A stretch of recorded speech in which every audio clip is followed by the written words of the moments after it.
Fundación Libertad y Desarrollo presenta Razón de Estado con Dionisio Gutiérrez. Estamos lejos de aquellos tiempos en los que la promesa hecha y la palabra dada tenían valor. Vivimos en un mundo de ofertas incumplidas, pocas oportunidades y frustración. Vivimos una era de desinformación, calumnia y mentira. En demasiados países del mundo, la política se prostituyó, la justicia fue comprada y la libertad está en peligro, o ya se perdió. El siglo XXI está acumulando un saldo negativo en cuestión de valores democráticos y republicanos. El Estado de Derecho es violentado cada día con más cinismo y desvergüenza. La causa de estos dolores es que la política en demasiados países fue secuestrada por bandas criminales que buscan poder, dinero e impunidad. Tres jinetes del apocalipsis que han traído muerte, sufrimiento y destrucción desde siempre a la especie humana. Los movimientos populistas, identitarios y nacionalistas evitan o destruyen los valores occidentales que han dado mayor desarrollo y bienestar al mundo. En la mayoría de los países en que esta plaga avanza, esos movimientos son excusas para que oportunistas y criminales accedan a lo que siempre buscan y persiguen: poder, dinero e impunidad. Es cierto que en gran medida el alejamiento o el abandono del ciudadano a la política ha permitido que esos tres jinetes apocalípticos avancen. También es cierto que en una economía global insuficiente, con élites distraídas cuando no ignorantes y egoístas, una pandemia y en esta era del todo se puede y todo se vale porque la verdad desapareció como virtud, el ciudadano se encuentra en un mundo que ya no se entiende y con tiempo apenas para luchar cada día por sobrevivir. Vivimos una era en la que cada día se mezclan más la indecencia con la incompetencia. Quienes violan y vulneran los derechos ciudadanos son quienes se supone que deben protegerlos y garantizarlos. El poder calla o miente al mismo tiempo que roba y desgobierna. Las anomalías democráticas, los excesos fiscales y las transgresiones políticas que estamos presenciando tienen al mundo, pero en especial a regiones como América Latina, al borde del colapso del orden liberal que se constituyó a partir de la Segunda Guerra Mundial y que trajo al occidente libre décadas de crecimiento y bienestar. Aquellos fueron años en los que el optimismo y la esperanza multiplicaban la creatividad y el esfuerzo. No era fácil y las palabras trabajo y sacrificio eran condiciones para alcanzar metas y objetivos, pero se podía. El desafío que enfrentan las generaciones de hoy para salir adelante es encontrar en sí mismas el coraje, la determinación y el compromiso para luchar por su libertad, por la democracia y el Estado de Derecho. El único camino para vencer al huracán populista, identitario y nacionalista, siempre autoritario, al que se han sumado las desgracias del cinismo, la corrupción y el narcotráfico. Rescatar el siglo XXI impone que sea posible una Ucrania victoriosa, una Venezuela libre, una América Latina próspera y que los sicarios de libertades, leyes y democracias paguen por sus delitos. Las generaciones de hoy debemos tomar conciencia del momento que vive la especie humana. Nuestro presente ha sido violentado y nuestro futuro está amenazado. Un presente y un futuro que salvaremos cuando las palabras libertad, justicia y democracia vuelvan a tener significado y contenido. Para esto habrá que recuperar el valor de la promesa hecha y la palabra dada. Para esto habrá que rescatar aquella virtud que tanto ha dado al mundo, la palabra de honor.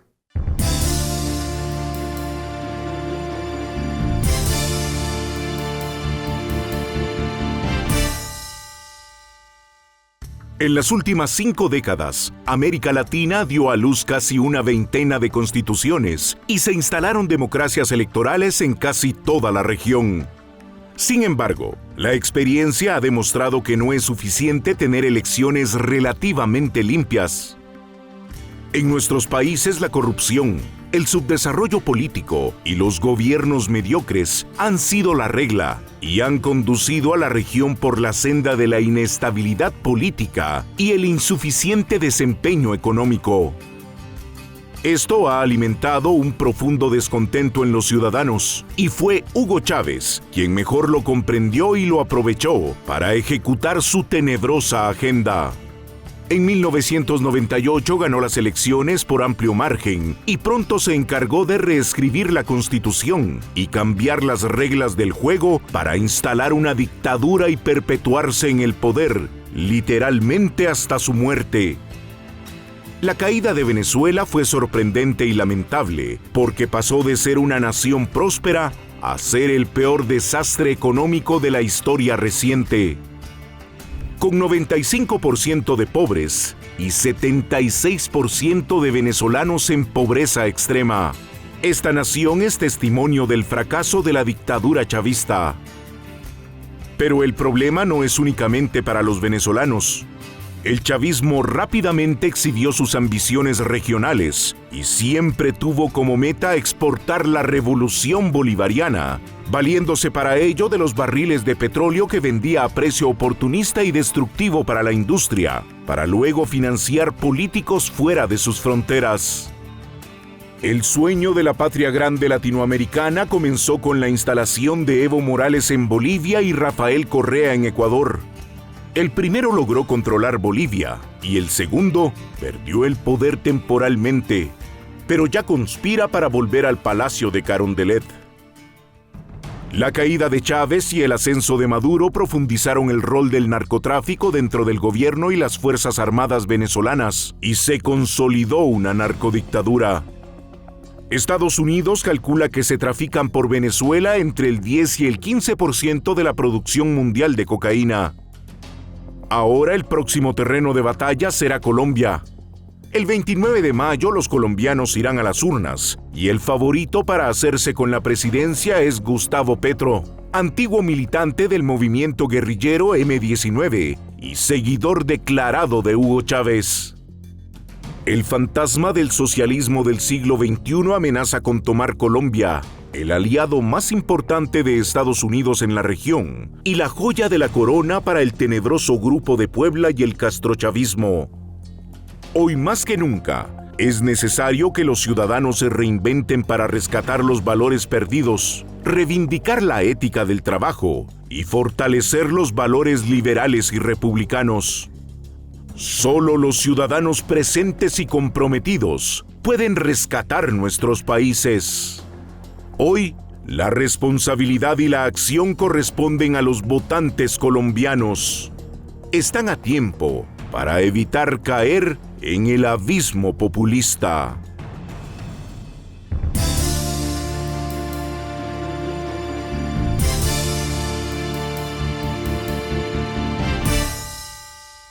En los últimos 2 siglos es posible que jamás los latinoamericanos nos hubiéramos imaginado que una nación como Venezuela habría caído en los niveles tan extraordinariamente bajos, destructivos, infernales, por los que ha pasado ya prácticamente 2 décadas desde que el chavismo se impuso en un proceso electoral que, si bien fue democrático, muy rápidamente aquel movimiento populista, autoritario y de extrema izquierda fue destruyendo la democracia y las instituciones venezolanas.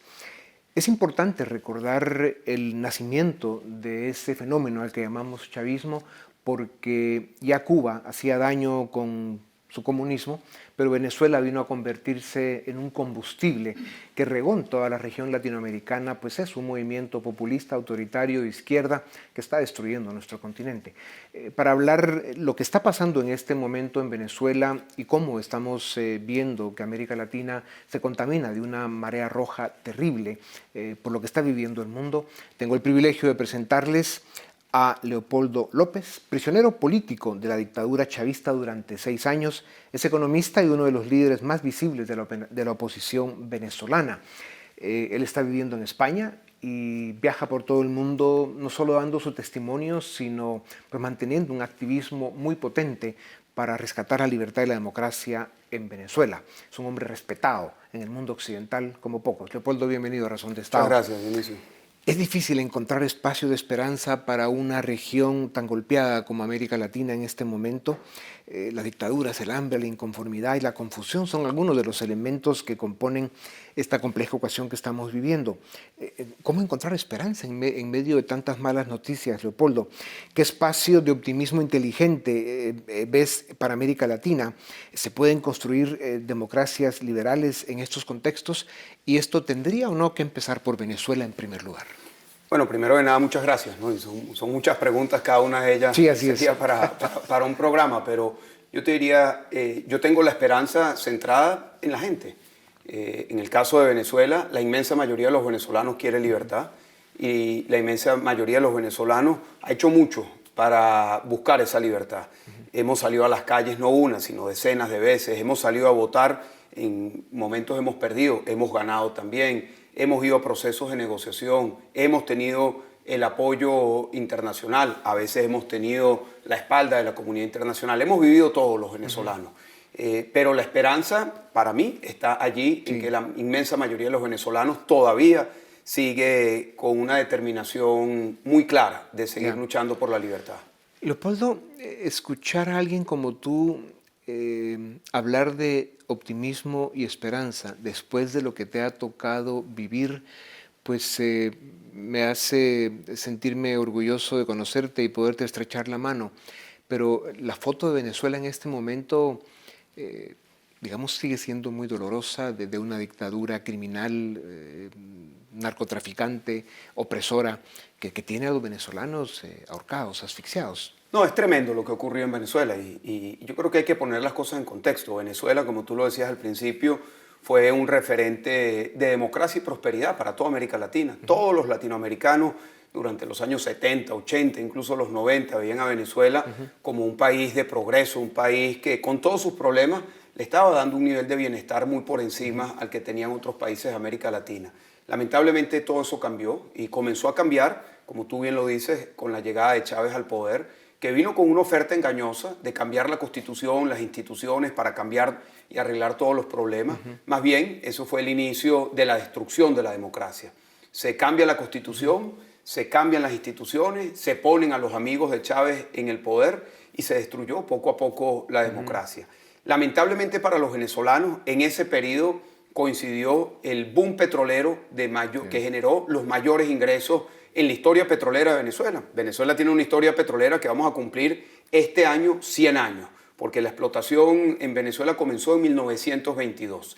Y ese periodo, de 2004 al 2014, generó más ingresos en términos reales que el resto de los años de producción petrolera. Eso te da una dimensión de la cantidad de dinero que entró en Venezuela. Lamentablemente ese dinero no se invirtió ni en el bienestar de los venezolanos, ni en infraestructura, ni en crear las capacidades para la población de enfrentarse a los desafíos de una economía como la globalizada como la que hoy tenemos. Y a partir del año 2014, Venezuela entra en un proceso de deterioro aceleradísimo que nos lleva a una tragedia humanitaria, algo que llaman los expertos una tragedia humanitaria compleja, que llevó a 7 millones de venezolanos a salir del país, de una población de 30 millones, y que ha tenido a Venezuela en el oscurantismo. Venezuela hoy es un país que no puede proveer de alimento ni de medicina, mucho menos de oportunidades, pero tampoco de electricidad ni de agua potable a la inmensa mayoría. Sin embargo, como tú lo dices, es una economía criminal.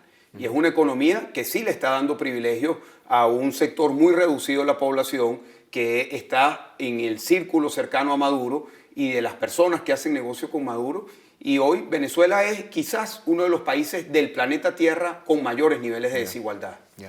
Leopoldo, esto por supuesto no es justificación, pero sí explica la corrupción de la derecha, la indiferencia y muchas veces la ignorancia y la arrogancia de las élites, han abierto las puertas de manera importante a esos movimientos populistas de izquierda, siempre autoritarios, para que vayan haciendo pues, una toma de las democracias en América Latina. Hay excepciones, por supuesto. Tenemos una en Uruguay que es extraordinaria, en Ecuador en este momento, Costa Rica, República Dominicana, y tal vez habría alguna otra, pero en general América Latina está perdida en eso, ¿no? Corrupción, narcotráfico, incompetencia política, indiferencia de las élites. No, sin duda alguna. Yo creo que la corrupción a gran escala, como lo hemos visto nosotros en Venezuela, que se ha exportado, porque la corrupción a gran escala en Venezuela ha tocado a otros países y eso se ha venido descubriendo durante los últimos años, las relaciones con Nicaragua, con Cuba, pero también con sectores de muchos países del continente que han venido penetrando y generando una putrefacción de todas las relaciones comerciales. Sin duda alguna la corrupción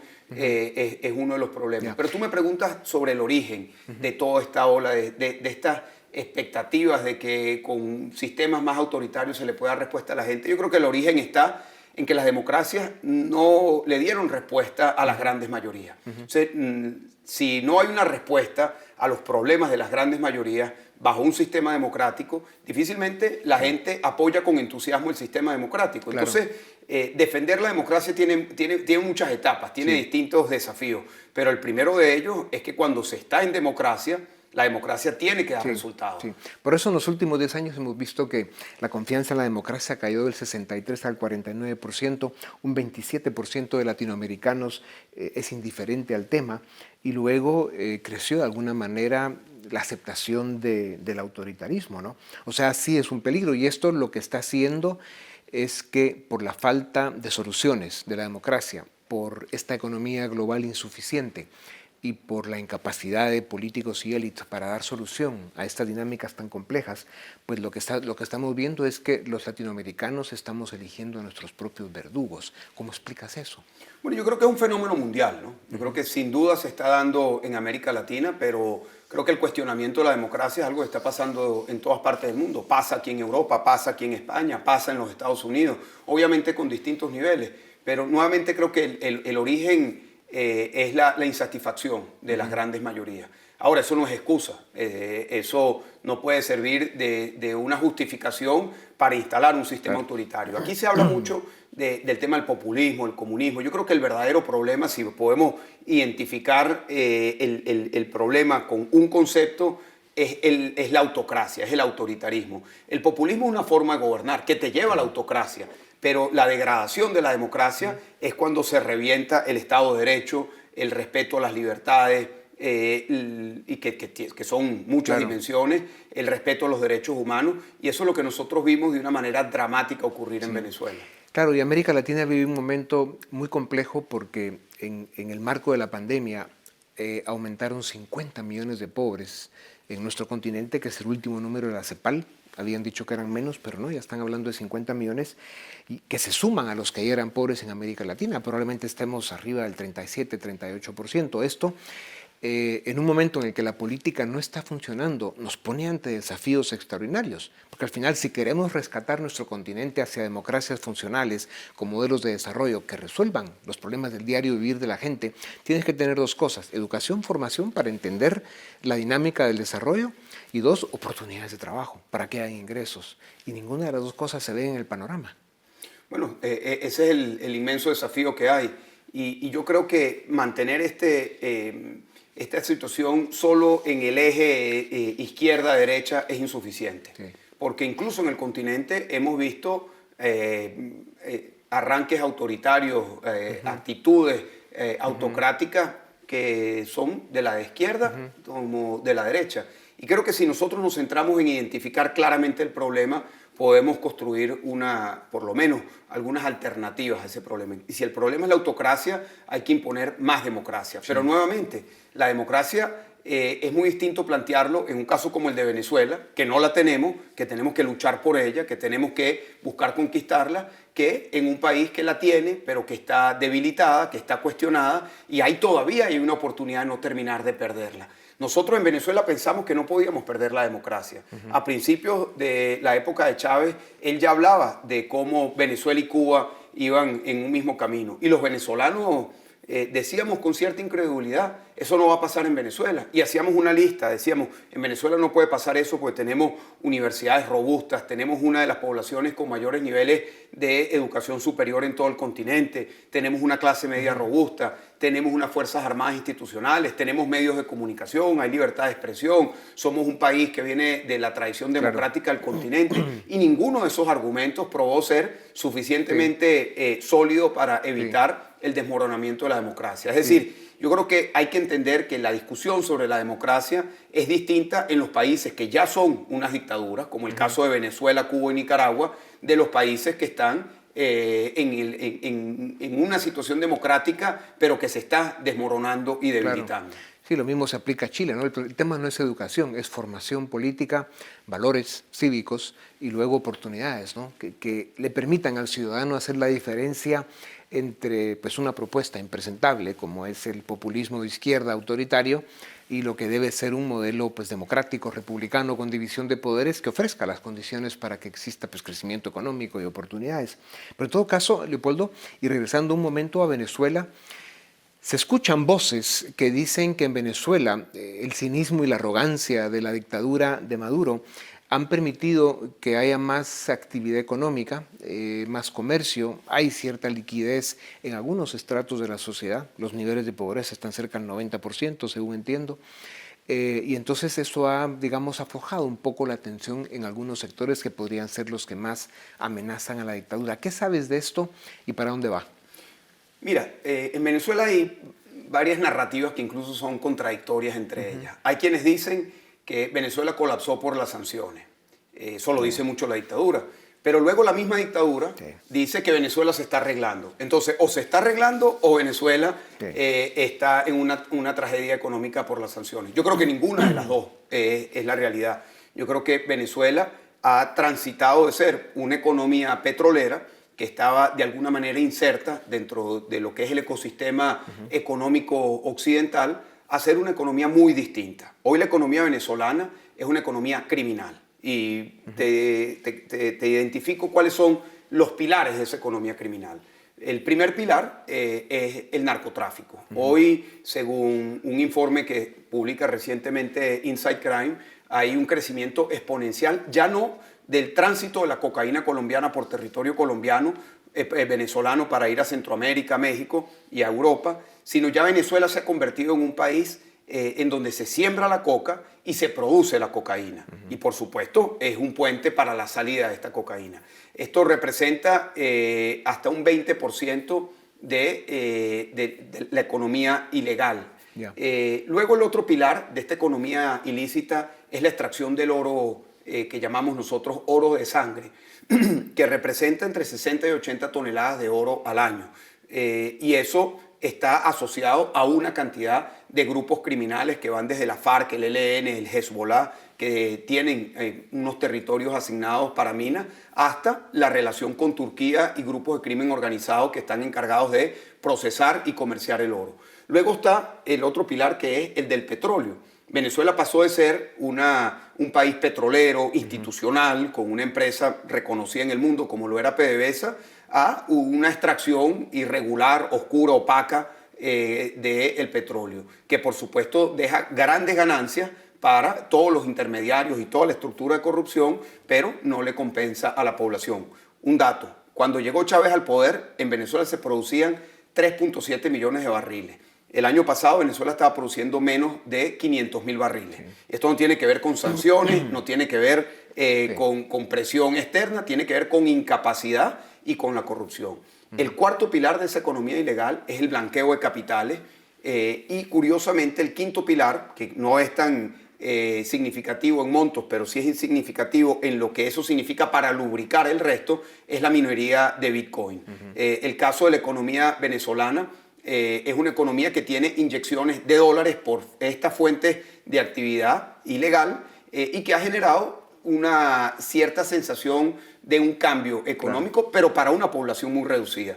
Si me permites identificar, Venezuela hoy es como un país subsahariano con niveles del 90% de pobreza, pero tiene un enclave de Abu Dhabi o de Dubái, en donde hay una gran opulencia. Eso es Venezuela hoy, un país de grandes contrastes, de grandes desigualdades y que está sustentado en una economía criminal. Leopoldo, hablando ahora de América Latina y partiendo del contexto que vive Venezuela, donde da la impresión de que es una dictadura bastante consolidada, con un Estados Unidos muy ocupado en otras cosas y muy desconectado de América Latina, con una Europa también con sus propias dinámicas y más ahora con el problema del loco del Kremlin, del sociópata del Kremlin, pues realmente pone a América Latina esto, con una dictadura consolidada en Venezuela y luego de México a la Argentina, con Lula hasta los Fernández, la llegada de Petro en Colombia, de Lula en Brasil, Evo Morales, que está de regreso en Bolivia, aunque en conflicto con su socio, el actual presidente, pero hay un movimiento claramente populista de izquierda que es socio de todos estos. ¿Qué le depara a América Latina en este contexto donde, como decimos, Colombia y Brasil, si se pierden, realmente el panorama próximo es muy oscuro para América Latina? Bueno, es un desafío, sin duda alguna. Yo me niego a ser pesimista y simplemente a entregarnos a los hechos de que no se puede generar un cambio. Y como te dije al principio, la fuente de mi optimismo está en la gente, porque la gente, en el caso de mi país es muy evidente, quiere un cambio. Sí. Sin duda que esto requiere también un análisis de cuál es la política norteamericana hacia América Latina, tú lo decías. Yo creo que Estados Unidos durante mucho tiempo ha tenido América Latina como región muy bajo en sus prioridades y ha permitido la presencia de Rusia y de China como actores importantes, incluso de Irán y de Turquía, no al mismo nivel, pero son actores que están compensando la ausencia y el vacío que se ha dejado por parte de Estados Unidos. Y creo que esto tiene que ameritar una reacción de poder acompañar a los países de América Latina para que no se vaya a este sistema autocrático. Y también creo algo más.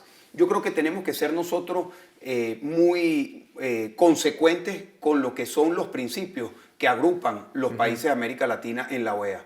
En el año 2001, el 11 de septiembre del 2001, cuando ocurrió en los atentados en los Estados Unidos, ese mismo día en Lima se firmó la Carta Democrática. Sí. Y la Carta Democrática es un compromiso de todos los países del continente con los valores y los procedimientos democráticos. Eso hoy está en tela de juicio. Cuando vemos, por ejemplo, que se está solicitando por parte del presidente de México que vaya a la Cumbre de las Américas, Cuba, Venezuela y Nicaragua, que no se le preste atención a qué tipo de gobierno hay, eso relativiza el compromiso con la democracia. Y yo creo que eso es muy peligroso. Leopoldo, para terminar, una Ucrania victoriosa, liberada, un Putin derrotado y arrinconado por las sanciones del mundo y porque se le convierte en el paria del planeta. ¿Esto cómo lo ves en el contexto latinoamericano, especialmente para Cuba, Nicaragua y Venezuela, donde hay tres dictaduras que han tenido un apoyo muy importante por parte del Kremlin? Mira, de alguna manera la lucha por la libertad de Venezuela también se está dando en el territorio de Ucrania. Es decir, una victoria de Ucrania sobre Rusia, sin duda alguna, va a tener un impacto en el resto del mundo y en particular sobre estas dictaduras que están en nuestra región. Venezuela tiene una relación muy estrecha en todos los terrenos con Rusia. Sí. Comenzó con una relación militar, de equipamiento militar, eso ha derivado a todos los sectores, compartir inteligencia, el sector económico, el ámbito diplomático. El día de ayer, Maduro cambió sus representantes exteriores por quien era el embajador de Maduro en Moscú. Yeah. Eso pasó ayer, eso te da una idea de la incidencia que todavía tiene Rusia sobre Venezuela. Venezuela y Nicaragua han sido los pocos países en el mundo que han apoyado la invasión de Rusia a Ucrania. Entonces, sin duda alguna, una derrota de Putin y una derrota de Rusia y lo que significa esta agresión, que es una agresión en contra de la democracia, porque se pueden buscar muchas justificaciones del por qué Putin invadió Ucrania. Para mí, la que tiene más sentido es porque no podían permitir en la frontera con Rusia una democracia con sus problemas, pero una democracia que fuese referente para los rusos, porque tarde o temprano iban a ver cómo una democracia ofrece mejores oportunidades. Eso lo tienes claro porque es así, y luego hay que agregar de que China, que también es un país con sus propios problemas internos y con una etapa de debilitamiento también por el tema económico y por su manejo de la pandemia, pues también queda debilitada en este contexto global geopolítico que está tan complejo. Pues Leopoldo, sin duda alguna, tu presencia en Europa y tu peregrinaje por el mundo defendiendo la causa venezolana, la libertad y la democracia, deben seguir. Lo haces además muy bien y tienes el apoyo de todos los que te conocemos y te respetamos. Muchísimas gracias. Muchas a ti, gracias. Leopoldo. A ti y a tu audiencia. A ustedes también gracias. Esto es Razón de Estado.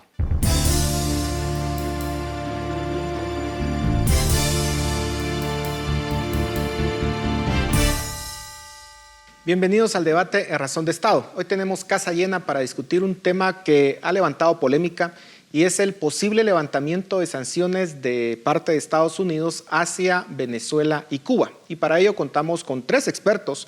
En primer lugar, Emanuel Rincón, quien es editor general de El American, un periódico digital muy importante que tiene cobertura de toda América Latina. Orlando Avendaño, editor en jefe también de El American, y Pedro Urruchurtu, coordinador de Asuntos Internacionales en 20 Venezuela y director de Relial. A los 3, muchísimas gracias por estar en Razón de Estado. Emanuel, quisiera iniciar contigo.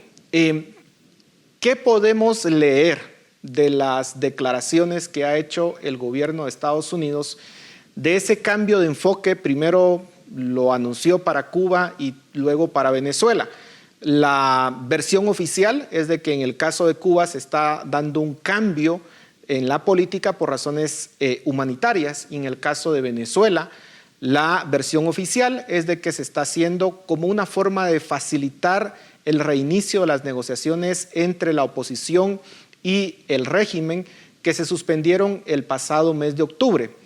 Pero ¿son esas las verdaderas razones y cómo lo podemos entender? Mira, para las personas que, digamos, hemos hecho un seguimiento continuo a lo que ha venido sucediendo en Estados Unidos diplomáticamente y en política internacional desde hace aproximadamente unos 20 años, pues era bastante claro que si ganaban los demócratas, pues iban a intentar nuevamente amenizar con el régimen castrista, con el régimen venezolano. Pasa que ellos, pues evidentemente tienen, digamos, ciertas afinidades ideológicas, pues comparten un espectro de la izquierda. Y, por ejemplo, Obama durante su gobierno hizo muchas concesiones al régimen cubano, y era evidente que, pues, tras los años, vamos a decirlo de cierta forma, duros de Trump, en el que impuso bastantes limitaciones y restricciones, tanto a Cuba como a Venezuela, iba a venir un ablandamiento de parte de la administración Biden. Sí, ellos siempre van a decir que van a aludir a causas humanitarias o te van a decir que es para alcanzar acuerdos políticos, pero pues como la historia nos ha enseñado, evidentemente, este tipo de regímenes no sale con buenos tratos o con concesiones. Entonces, es básicamente más que todo un oxigenamiento para que puedan seguir aplicando, digamos, sus medidas represivas en los países y de cierta forma disfrazar lo que está sucediendo en Venezuela y también en Cuba. Orlando, ¿realmente podemos decir que los demócratas en Estados Unidos tienen cierta afinidad hacia los movimientos de izquierda en Estados Unidos, sobre todo porque la historia política de Estados Unidos, pues parecía que existía un consenso entre demócratas y republicanos de lucha en contra de los regímenes comunistas? Y esa fue básicamente la Guerra Fría. ¿Algo cambió en esa política de Estados Unidos? Y más importante aún, en el caso específico de Venezuela, lo que entiendo, y tú me corregirás, que se está probando es que se inicien ciertas pláticas entre una compañía de Estados Unidos y la compañía estatal de Venezuela para ver si se logra algún acuerdo, pero todavía no se le ha autorizado ningún tipo de acuerdo, digamos, ni ningún tipo de concesión oficial. ¿Cuál es tu lectura?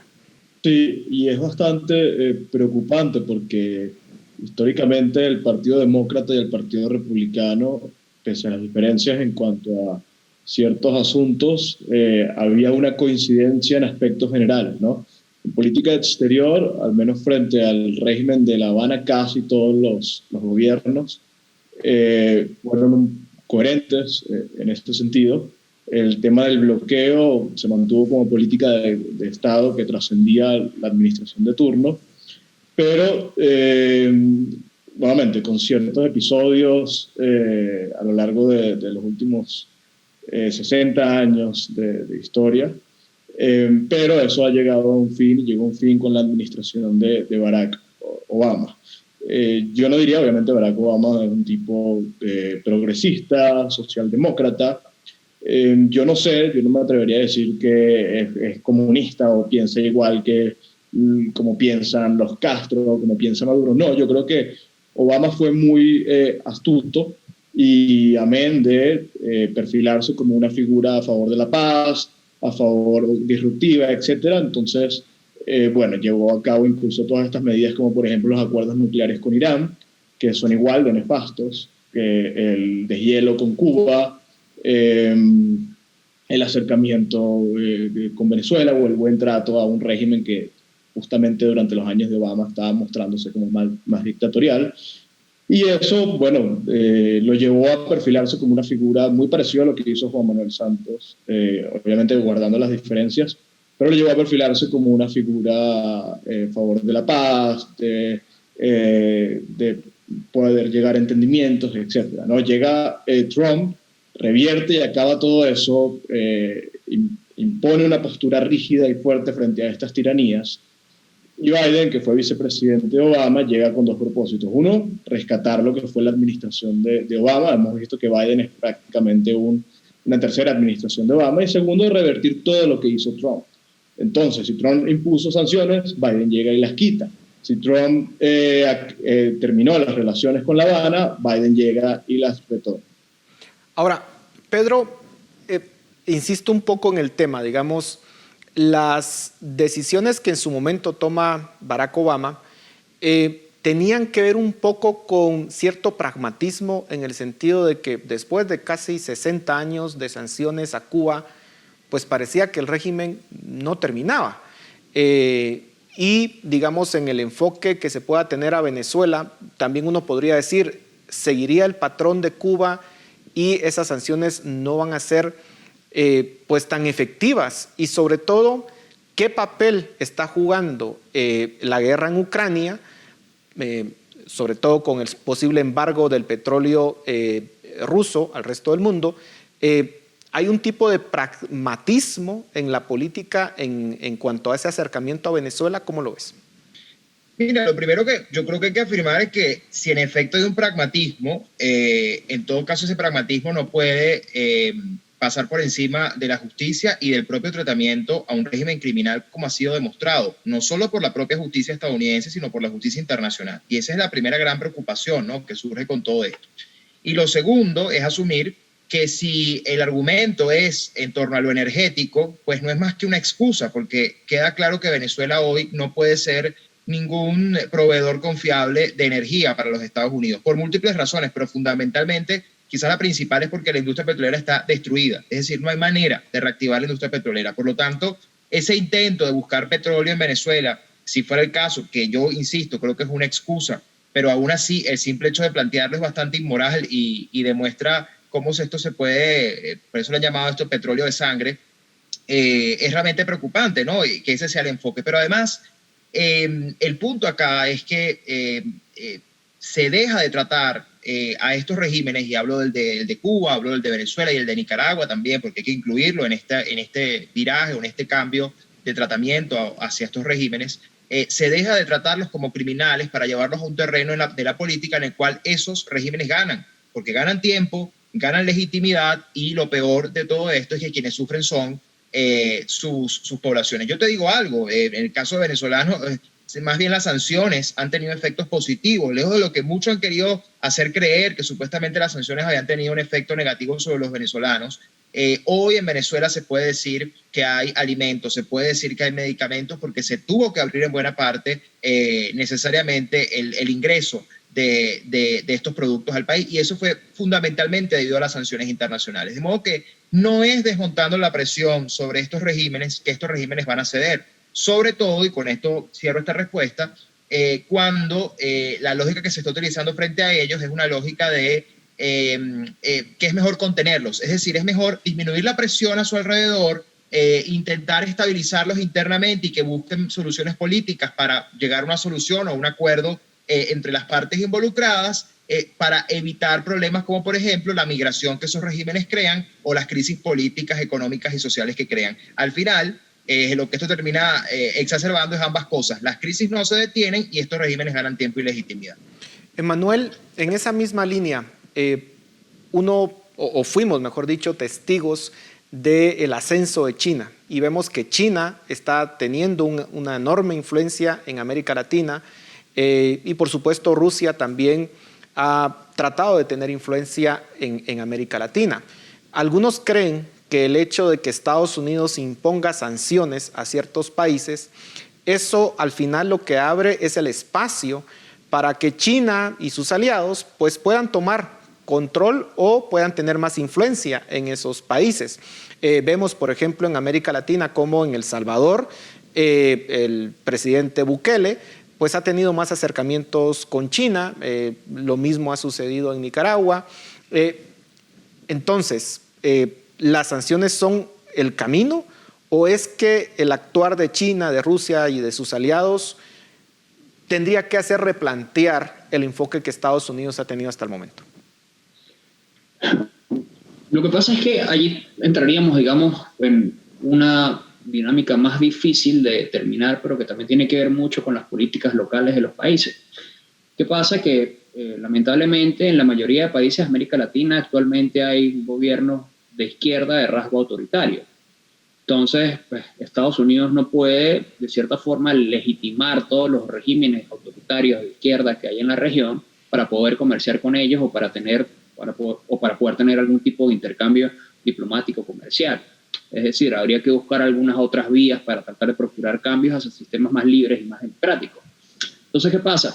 Evidentemente, esos países van a tener acercamientos con China porque la política internacional de China es completamente distinta a la de Estados Unidos. A China sencillamente le interesa tener países que estén aliados con ellos comercialmente.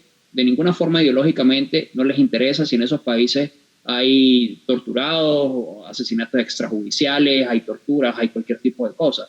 Es decir, el único interés de China es que sencillamente ellos estén alineados con ellos y en los organismos internacionales y todas las votaciones que haya que hacer a nivel diplomático, sencillamente los apoyen. Pero Estados Unidos, que ha tenido un largo historial, es la democracia más longeva del mundo y un país que siempre ha apoyado, digamos, los sistemas libres, el capitalismo, etcétera, no puede sencillamente torcer sus principios para tratar de amoldarse a las nuevas dinámicas políticas que hay en América Latina. Evidentemente, pues digamos, las relaciones con cada país en concreto tienen que analizarse de forma específica para saber cuáles van a ser las armas a tomar, pero yo considero que sería un error que Estados Unidos considere que hay que arrodillarse ante los tiranos para poder tener de cierta forma relaciones diplomáticas o comerciales con ellos. Orlando, vemos que Estados Unidos quiere organizar esta cumbre de las Américas en el mes de junio. Sin embargo, ya vemos que el presidente mexicano dijo que no asistiría, pues si no están presentes sus tres amigos, Cuba, Nicaragua y Venezuela. Vamos a ver si otros países se unen al rechazo de esa cumbre. ¿Está perdiendo influencia Estados Unidos en América Latina?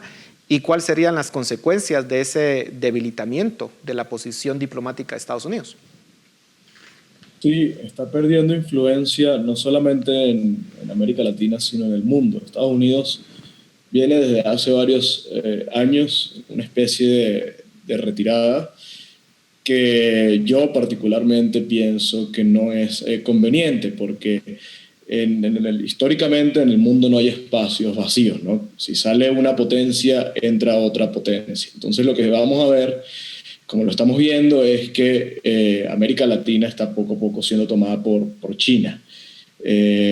O por otras potencias como Rusia, Turquía, Irán, etcétera, donde cada vez tiene muchísima más presencia acá. No solamente sucede en América Latina, está sucediendo en Medio Oriente. Vimos el año pasado el caso de Afganistán, vemos el caso del crecimiento de Irán, el crecimiento de todos estos regímenes que naturalmente venían siendo contenidos por la presión y la presencia de Estados Unidos y ya no. Vemos ahora cómo Rusia se atreve con ligereza, sin ningún problema, a invadir a una nación soberana, una nación democrática europea, porque piensa que no va a haber consecuencias, ¿no? Entonces, eso es lo que estamos viendo con Estados Unidos. No es algo de esta administración, es cierto, es algo que viene ocurriendo desde hace bastante. Yo no diría que Trump es completamente responsable de esto, porque aunque Trump ha tenido una postura muy clara frente a la presencia militar de Estados Unidos en otros países, también ha sido bastante firme. Por ejemplo, al número 2 de Irán se lo voló Trump, ¿no? A Soleimani. Y las sanciones en la región también indican lo mismo. Pero sí, sin duda alguna va en retirada y eso es muy peligroso. Pedro, la situación de las negociaciones entre la oposición y el régimen, este anuncio que hace Estados Unidos, ¿cómo deja esas negociaciones? ¿Ayudan a la oposición en Venezuela o la perjudican? Bueno, lo primero que hay que decir es que quienes están sentados hoy en México llamándose representantes de la oposición están allí porque el régimen quiso que fueran ellos quienes estuvieran. Eso es lo primero que hay que decir. Es decir, el régimen ha escogido a sus interlocutores, ha escogido a los acompañantes, ha escogido la agenda y ha escogido la sede. Por cierto, en un país que nada tiene de neutral, como algunos han querido ver, ¿no? O han querido vender. Por lo tanto, es insólito que no solamente Estados Unidos desmonte toda la presión que hemos estado viendo que son capaces de desmontar apenas para que el régimen se siente, es decir, ni siquiera buscando que haya algún resultado concreto o alguna concesión concreta, sino con el simple hecho de que el régimen se siente, lo cual evidentemente ya al régimen le da tiempo y le da legitimidad, porque tú bien lo decías, esto se congeló el mes de octubre, es decir, ya esas supuestas negociaciones que no son tal ya habían fracasado, pero desde octubre hasta acá han pasado prácticamente 6 meses y tú te das cuenta cómo el régimen ha ganado tiempo y lo va a volver a hacer y los va a volver a utilizar, solo que en esta oportunidad con un agravante que es el desmontaje de toda la presión. Por lo tanto, yo soy bastante escéptico y me atrevo a decir que eso va a ser conducente absolutamente a nada, salvo a darle tiempo al régimen y obviamente dejando a Estados Unidos y a quienes podían ser genuinos aliados de la causa de la libertad de Venezuela, pues dejándolos bastante en ridículo y sobre todo perdiendo la confianza de mucha gente que podía haber creído que los Estados Unidos en estas circunstancias podía ser un genuino aliado y resulta que pues lo que está haciendo es más bien favorecer a la tiranía en detrimento de los propios venezolanos. Bueno, me queda solamente un minuto, pero quisiera preguntarles a los tres, ¿cuál es la mejor ayuda que puede brindar Estados Unidos y los países occidentales a Venezuela para poder cambiar la realidad que han estado viviendo durante más de 20 años? Empecemos esta vez de forma inversa. Pedro, ¿cómo lo ves tú? Muy conciso.